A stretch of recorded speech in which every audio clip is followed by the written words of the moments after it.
Why wait? Small classes, outstanding faculty, exceptional opportunities. The College of Menominee Nation gives me the opportunity to work with a diverse group of faculty and experience international travel. The College of Menominee Nation. Visit cmntoday.com.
I want to thank everybody at this time and thank the tribes from around the state for coming here to Madison today. I think an important part of the state's history and our heritage that we have.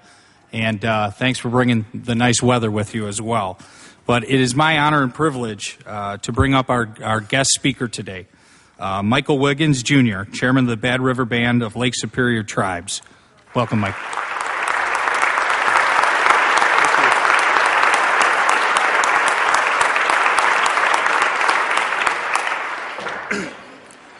Mr. Speaker, President of the Senate, majority and minority leaders, members of the legislature, constitutional officers, Supreme Court justices, cabinet leaders, and guests. Uwini buju, makade makwa nindajinikaz, makwa nindodem, moshkazibi nindunjaba. My Ojibwe name is Black Bear. I'm Bear Clan, and I'm from the Bad River Band of Lake Superior, Chippewa. I guess for lack of a better term, my English name is Michael Wiggins, Jr., and it's an honor to be here with you today. It is with great pleasure that I take this opportunity to address you on behalf of the 11 federally recognized tribes in Wisconsin and the Lockview Desert tribe from Watersmeet, Michigan. Before I go any further, I would like to give thanks to the veterans acting as color guards, to Bob Paulus, our Bad River elder. Thank you, sir.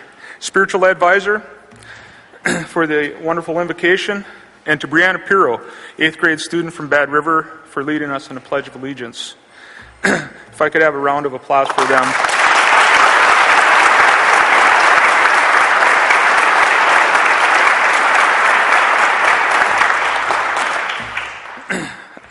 I'd like to take the opportunity to acknowledge and introduce to you the leaders of the Indian nations present today.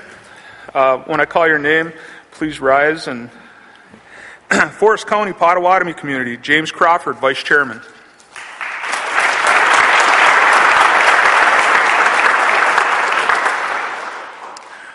Ho-Chunk Nation, President Wilfred Cleveland.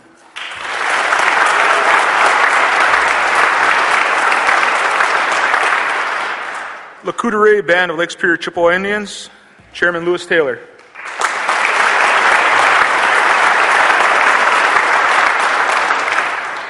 Oga Ogichida Lac de Flambeau Band of Lake Superior Chippewa Indians, President Tom Olson.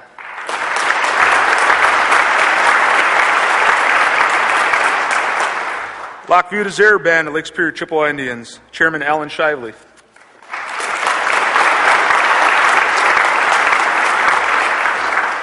Menominee Indian Tribe of Wisconsin, Chairman Randall Chevalier.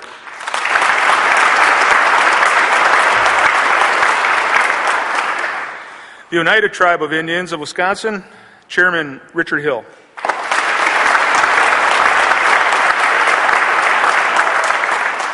Red Cliff Band of Lake Superior Chippewa Indians, Chairwoman Rose Sawyer.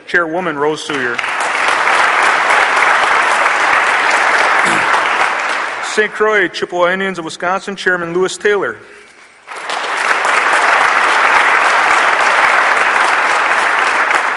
Sikagan Chippewa Community, Chairman Garland McGeeshik.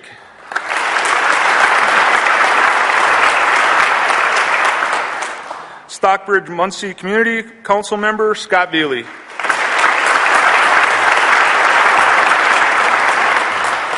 At this time, I'd like to also acknowledge all of our elders that are here with us today, and all of our veterans that are here with us today. Without their leadership, without their sacrifice, and everything they bring for us, things like gatherings like today would never be possible. So.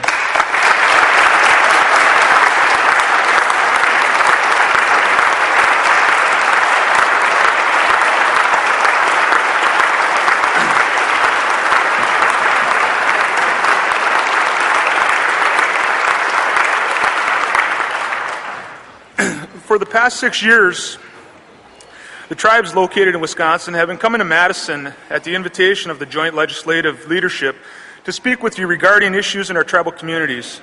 The State of the Tribes Address is an important day that underscores the government-to-government relationship that exists between the 11 sovereigns here and the state of Wisconsin. Each tribal leader who is here today represents a beautiful sovereign nation that is autonomous, complex, and unique in its tribal heritage and identity. We do share as tribes many commonalities that strengthen and bond us, but we also share many differences, socially, culturally, economically. It's these differences, when I really think about it, that underscore the importance of that government-to-government relationship. Each tribe has its own unique story, and ultimately its own unique level of need and level of administrative capacity to meet that need. Today we come here united in a reaffirmation of how important our tribes view the government-to-government relationship that we have with the state of Wisconsin. The tribes do not take this relationship for granted and understand that, like all relationships, it takes work, commitment, and perseverance to grow and strengthen what we have. In our State of the Tribes address last year, Chairman Taylor from St. Croix relayed the shared victories that can result from meaningful discussion and work from our governments. Shared victories such as the codification of the Indian Child Welfare Act and the Mutual Aid Bill in the law enforcement realm were two gleaming examples of what can come when our governments choose to work together. In summary, last year's State of the Tribes was celebratory and appreciative, and it spoke to the good work and the consistency and the perseverance of sticking together and working at issues that sometimes have to transcend different administrations and different political governments. Let us resolve to keep the lines of communication filled with integrity, filled with meaningful dialogue and work. An example of a proactive tribal-state relationship can be found in the health services realm. The Wisconsin Indian Tribes and the Department of Health Services have established a unique cooperative relationship to improve the health and well-being of tribal communities. I'd like to share just a few highlights of this unique relationship that I think really exemplify this notion of partnering. Department of Health Services and tribal representatives established a consolidated approach to tribal social service programs. Consolidation merged 13 children and family-focused programs into a single family services program, or FSP. The FSP provides the fiscal and program flexibility to meet the unique needs of our communities. The Department of Health Services is also developing technical assistance processes that will assist interested tribes in establishing MA reimbursable behavioral health programs such as comprehensive community services, targeted case management, and community support programs. These programs offer an opportunity to generate additional federal funding, as well as improve the quality of behavioral health services to tribal communities. And the last point I'd like to make is after several years of consultation, DHS and the tribal health directors have developed a strategy to maximize federal revenue to health clinics. This effort will increase federal Medicaid reimbursements through improved cost reporting, billing for pharmacy encounters, training of clinic staff, and provision of technical assistance by a consulting firm. You know, the examples that I chose to highlight represent a spirit of streamlining and efficiency, and really cut to the notion of stretching, dollars. And in the face of an environment where there's dwindling resources, I think those are positives that can really be built on. So, tribal leaders face the same challenge that the leadership of Wisconsin faces, trying to improve the quality of life for our people in the face of these dwindling resources and budget challenges is difficult. The types of budget topics that are being considered today are rather unpleasant and oftentimes mired in controversy. Like Wisconsin, many tribal budget meetings have centered around the need for fiscal conservancy, the need to create jobs, and the unmet needs of the people we serve. Our tribal nations feel the effects of today's economy and the evolving political landscape. We feel the effects of rising healthcare costs. We see the unemployment numbers, and we feel the burden of our people who are struggling. We shoulder the rising costs of gas and energy and feel its effects in all aspects of our nation. And I guess maybe most importantly, we recognize that we are falling a bit short at fulfilling the unmet needs of our people. Today, the sovereign tribes come with a message for the leadership of Wisconsin. We are committed to communication, meeting the unmet needs of our people, and caring for the environment. Governor Walker has pledged to create 250,000 jobs for the state of Wisconsin. The tribes echo the need to create more jobs. Back in 1987 through 91, the tribes were a powerful engine for job creation. Since then, the tribes have become one of the largest, if not the largest, employers in their respective counties. This development has extended far beyond the reservation. Our government and businesses directly employ over 18,000 people. Indirectly, the tribes positively impact suppliers, contractors, service providers, and small businesses.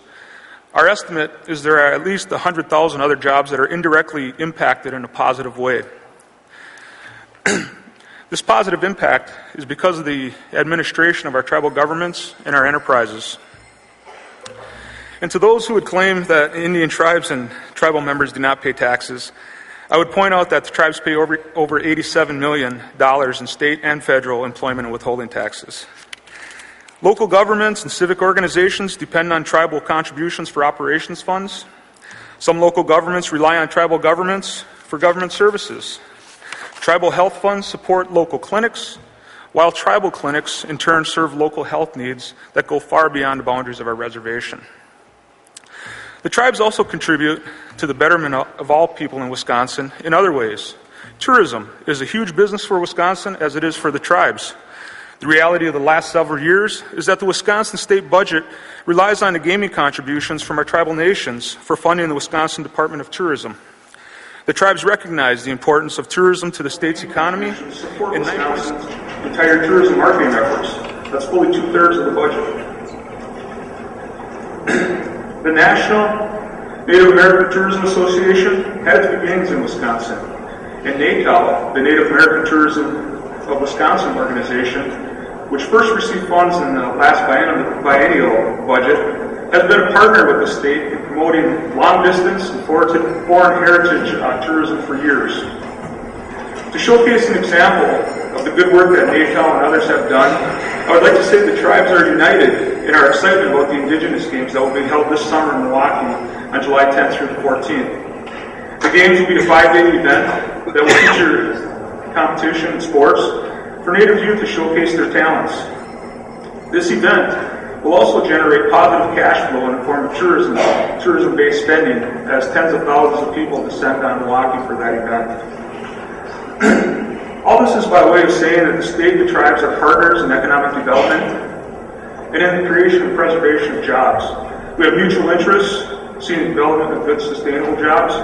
And as we move forward, our tribal interests and our history of job creation make us a natural partner in the business of the new Wisconsin Economic Development Corporation. In the interest of a new partnership, I can speak on behalf of the tribes in Wisconsin and say that relationships begin with learning about each other. There may be some among you who don't know what the vitality of our reservation communities. We invite you to come to our communities. Engage with us in dialogue and the exchange of new ideas. I was talking to some of the chairmen and the chairwoman, and some of the things that I heard along the lines of economic development I'd like to share. You know, the Menominee tribe, through its recently established Menominee Indian Economic Development Charter, has taken a more formal and concerted approach towards expanding and diversifying the economic development opportunities available to them in local, regional, state, national, and international markets. And Chairman Chevalier told me they're really excited about the possibilities. Chairman Molson from Lockheed Flambeau shared with me, in addition to gaming, Lockheed Flambeau owns Simpson Electric, travel enterprise. It's been in existence since 1960, and they employ over 84 native and non-native community members. And I spoke with Chairwoman Rose Sawyer from Redcliffe, who told me that her tribe is really excited about their new casino hotel development, which sits on the shores of Lake Superior.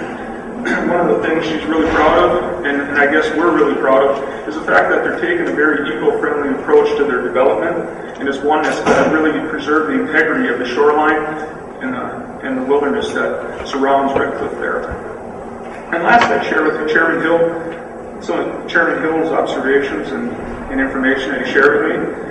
And that's, they have 3,000 employees in Oneida. Half are employed in the gaming industry and half through the governmental side.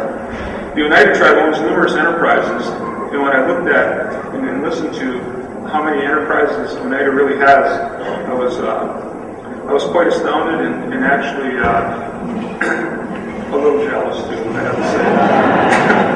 The Madison Hotel, the Conference Center, the Wingate Inn near Austin-Straubel Airport, Thornberry Creek at Oneida One-Stop and Smoke Shop retail chains, Oneida Total Integrated Systems and Engineering, and to save about an hour's talk here, I'm going to just kind of stop right there and say they got a lot of really nice enterprises. Tribes invest in tourism and hospitality on and off the reservations. It's exemplified by investments in Green Bay, Stevens Point, Madison, and other cities. Again, we're committed to communication, meeting the unmet needs of our people, and caring for the environment. And we know we're not alone in this effort to create a better life and build a stronger community. With that being said, you know, there comes the challenge of balancing the notions of job creation and caring for the environment. This is a consideration the tribes take very seriously. As an example of how this plays out in Indian country, I'd like to speak to the exploratory drilling being done in an open pit mining operation in an area that encompasses 23 waterways that flow directly into my homeland, the Bad River Reservation. First, I'd like to share a few words about where I come from. In the North Country of Wisconsin, on the shores of Lake Superior, you will find my homeland, the Bad River Reservation. In our neck of the woods, Monopoly and Woodruff are referred to as down south. Wausau is referred to as way down there. But my reservation, my homeland, has an incredible base of isolated wilderness, cold, clean water flowing through pristine waterways, and unbelievable wetlands. We have miles of white sand beaches and Lake Superior shoreline, and miles of incredible water frontage that's been left undeveloped and left intact for future generations to discover, to enjoy, and to love.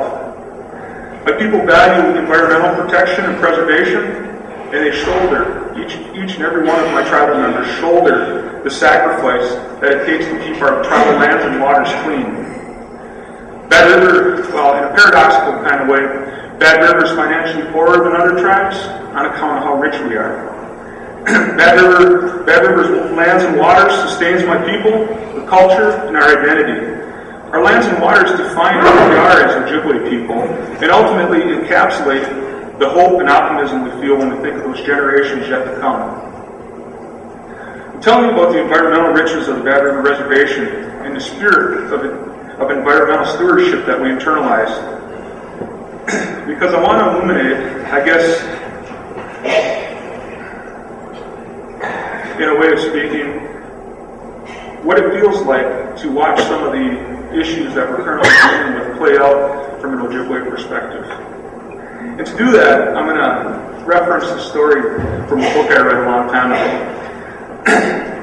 In a book called Runes of the North, by the famous naturalist and environmental steward Sigurd Olson, he relates a story of how while paddling in pristine waters and clean wilderness, he experienced a paradigm shift, or a change in thinking. Sigurd Olson wrote, "This untamed sound, the distances, the feeling of mystery and adventure filled me with elation and joy. Here to my young mind was the threshold of the wild, and what Kipling meant in something lost beyond the ranges." Olson went on to describe, well, when I read it, I thought Olson went on to describe a native worldview here, but Olson went on to describe feelings of wonderment, awe, connection to trees, rocks, water, open horizons. Then he and his companions in this story encountered a camp of timber cruisers. Olson wrote, quote, "These practical men told us they were cruising timber, and that all the magnificent pine around the lakes was destined for the mills." He wrote, "Somehow I felt I should tell them what we had seen and how we felt, but the words stuck in my throat. To them, the trees were cut, already in the rafts. They were so matter-of-fact about what they were doing, there seemed to be no question but that logging was right." In his internal struggle to negotiate the spectrum of emotions he was experiencing, Olson said, "The very thought of it seemed unreal. Suddenly we were confused, and something lost beyond the ranges seemed childish in the face of what these men could do." I've listened to talk of economics, jobs, infrastructure, practicality as it relates to mining in northern Wisconsin, and I've heard many give a ringing endorsement of such endeavors at any price, monetary or environmental. What has been remarkably absent is public discourse on the environmental consequences and ultimately the risks that we already know to be associated with open pit mining. Perhaps the wonder and awe that can accompany quiet places and wilderness is easily lost or hard to hold on to when confronted with the prospect of practicality. Perhaps groundwater is not an incredibly weighted issue because, frankly speaking, most people will never really see where their water comes out of the ground. The water that they drink really comes out of the ground. And I guess perhaps it's like Sigurd Olson described 48 years ago when he encountered these practical men. They were so matter-of-fact about what they were doing, there seemed to be no question but that it was right.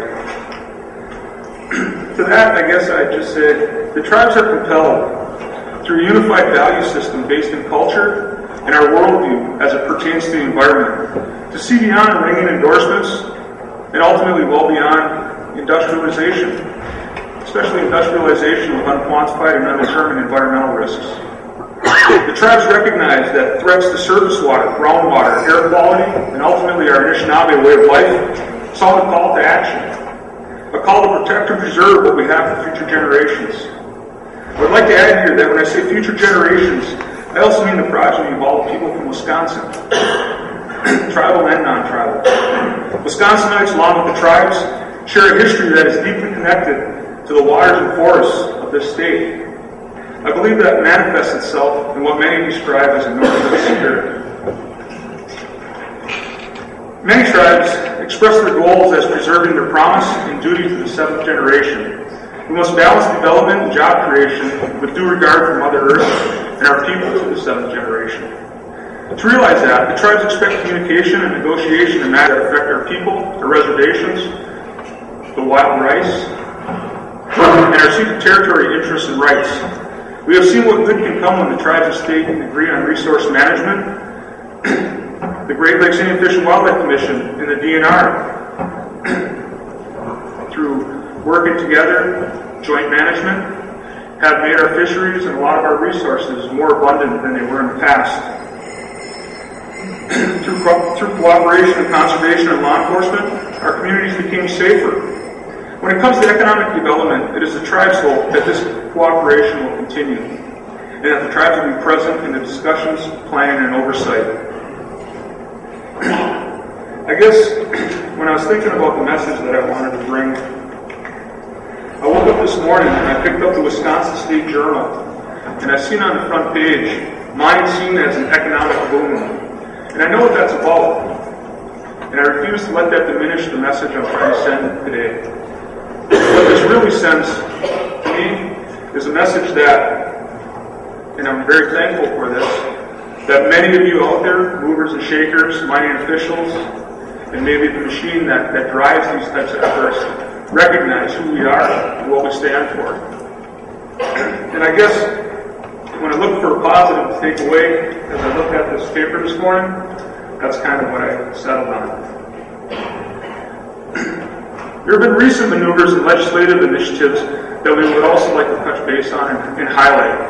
We are aware that part of the legislative agenda was dealing with the notion of voter security, and namely a requirement of photo ID. We are happy to say that attention is being devoted to this on all sides, and that the bill drafters have sought tribal input, and that a forthcoming bill will include a provision for our tribes to be included in that notion of being able to provide a tribal ID. This is another model for legislative cooperation, and one that we think will surely be envied if not replicated in other states that are dealing with the same types of issues. We want to thank the Wisconsin legislature for resolving the issues surrounding the mascot issue, and the tribes send a message that we believe the issue to be resolved and respectful to our cultural principles. I also want to resend a thank you in regard to an even older issue that's been resolved for the tribes, but just to bring it back on the radar and let you know that we still appreciate how this issue has been put to rest. And that was in reference to the implementation of Act 31. Act 31 sets minimum standards for the introduction of Native American concepts at various stages of a child's education. We have all benefited from these small standards in that they cut the notions of tolerance and increased awareness of the uniqueness of the sovereign nations. To bring these issues back in today's challenging political climate would be a waste of valuable time and financial resources. Time and resources that can be better used to find solutions for improving economic conditions throughout Wisconsin communities. Tribal legislators face many of the same challenges as you. We seek efficiency in government, local control, and greater opportunities for our people and children. Tribes deal with local problems in our communities, such as healthcare costs and disparities, public safety, crime, land use, and other community needs. We also deal with the beauty of seeing big people take care of each other, come together in times of crisis, and the wonder that... And having everybody that drives by you wave. It's a wonderful thing. In the past years, the tribes in the state have made great strides in cooperation, yet there's much more work to be done. Our annual meeting here on March 7th with the state agency secretaries and legislative leadership brought direct, frank, and productive dialogue. We value today's opportunity to speak equally as legislators to legislators. This is not the time for retreat or for undoing what has been done for Wisconsin tourism, job training, environmental stewardship, healthcare, school environments, conservation, or cooperative law enforcement. This is the time for seeking better ways and for moving forward.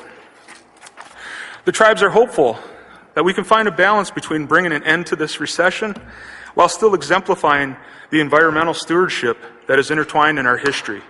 From Chief Buffalo and our ancestors who signed our treaties, to John Muir, Aldo Leopold, Gaylord Nelson, and Sigurd Olson. Sigurd Olson was actually spent his childhood in Ashland, Wisconsin, which is right up by the Bad River Reservation. But from John Muir, Leopold, Gaylord Nelson, Sigurd Olson, there's been a vision of preserving a wonderful way of life. That way of life, and ultimately that quality of life, is inherent in the natural resources and clean waters of our tribal and state lands. If at the end of the day, if all else failed, and preservation of what we currently have today is all that is passed on to future generations, I think that will still be an incredible accomplishment with what we're facing. In closing, I would like to say a few words in my language with the translation. The words are meant in the spirit of mutual respect and partnership. In other words, in the spirit of government-to-government relationship. Gana windam gaye o gira akim ninga anan. Take care of our earth, our mother. Gakana gego windana mangian. And all the things we get from her. Gana winam bamisijig minawa awisanyag. Take care of those who fly and the animals. Manuman, Nibikang, Yajig, Mitakamig Bimode, Ejig. Wild rice, those in the water and the crawlers on the earth. Wabanung, Jawanung, Ningabianung, Minawa, Goedanung. East, south, west, and north. Wida Kawishanum, Wiwini, Iji, Ginawaba Mangwa. Help us to take care of them, Mino Bamatzazewid, as we strive for a good life. In closing today, on behalf of the sovereign nations, I would like to say thank you. We look forward to more work, more cooperation, and we truly appreciate you listening to our words. Oh, miigwech.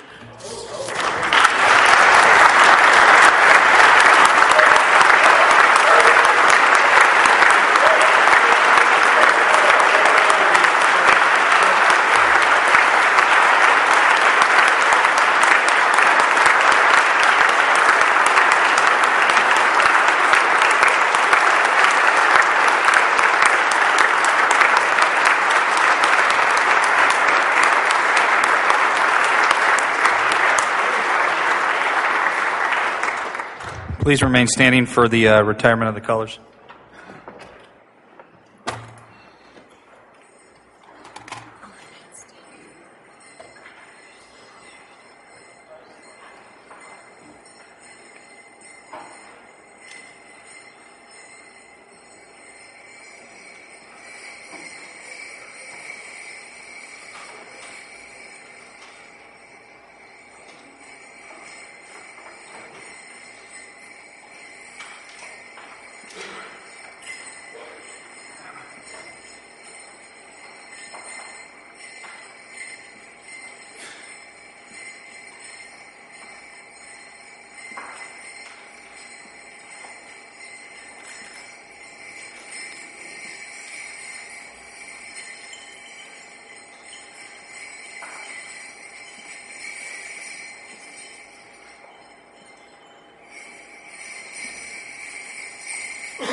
There will be a reception back in the parlor after this.